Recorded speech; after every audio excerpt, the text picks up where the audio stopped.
what she said. She's magical, mystical, a powerful wonder girl.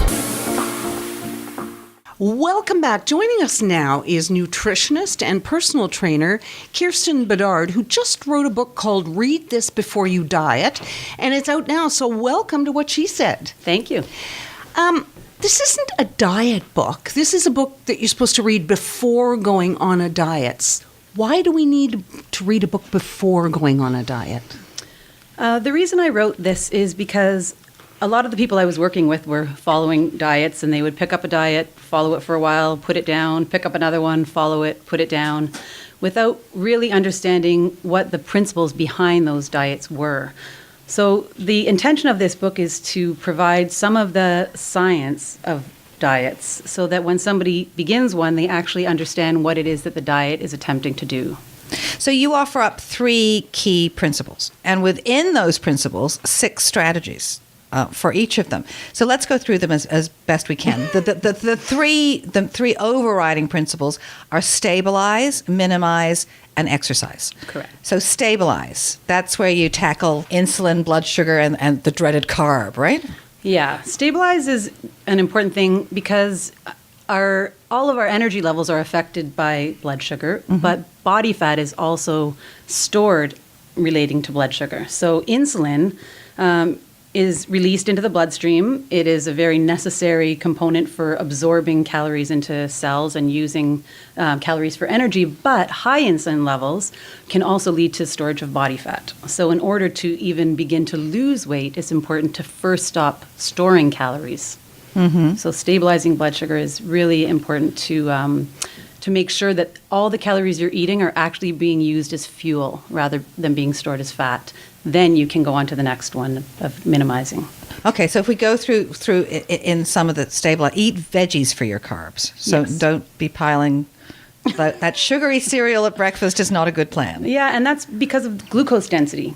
Vegetables have less glucose density, more fiber, more water than other carbohydrates, such as things that are simple or higher forms of sugar. Even grains, while they're whole, are more glucose dense. So they are going to have a bigger effect on blood sugar levels because of the density of sugar molecules. But everything seems to go backwards and forwards. One minute it's like low, high carb, low fat. Then it's more fat, less carbs. I mean, how do we find something that works for us? I really think that a person has to find what works for them. This is one way to do it, but definitely people will lose weight eating a higher carbohydrate diet, and some people will lose weight eating virtually no carbohydrates. So they all can work. It depends on the person, and this is one way of going about it that isn't an extreme. It's not extremely low carbohydrate, and it's also not high carbohydrate. Okay, so just to go through those things, so eat veggies for your carbs, counterbalance with good proteins and fat, eat fat. Eat fat. Eat fat, good fats, eat right?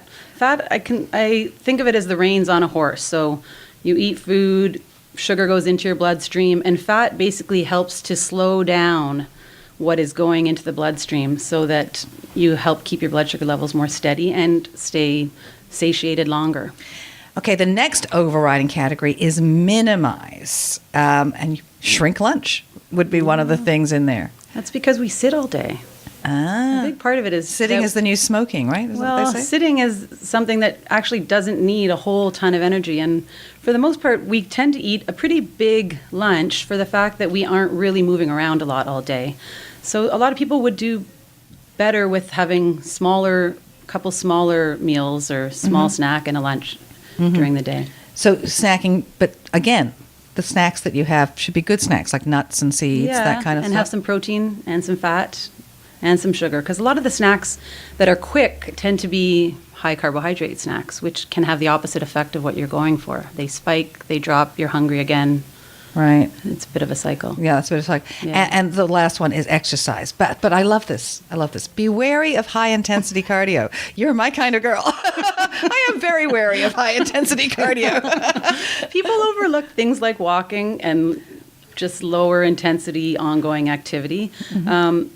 for people who've been doing that type of high intensity cardio for a long time, great. Their body's already used to it. But for someone who's just embarking on exercise or embarking on exercise, then there's nothing wrong with starting slower. And because, especially someone trying to lose weight, you are cutting back on calories, so your body is at a deficit. You're forcing your brain to get your body to take from its own resources.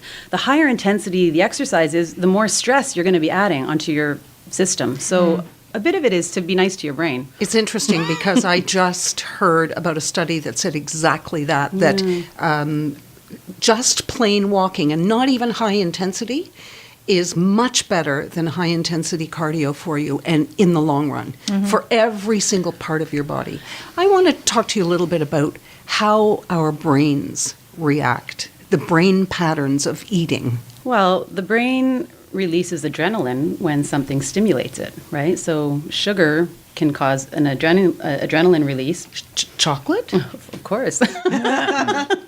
But it also causes an insulin release. So often these foods that feel good, give us a little boost, can also boost insulin higher than we want it to. So it's a bit of a tricky thing playing with the brain because some of the things we like don't necessarily work in the long run.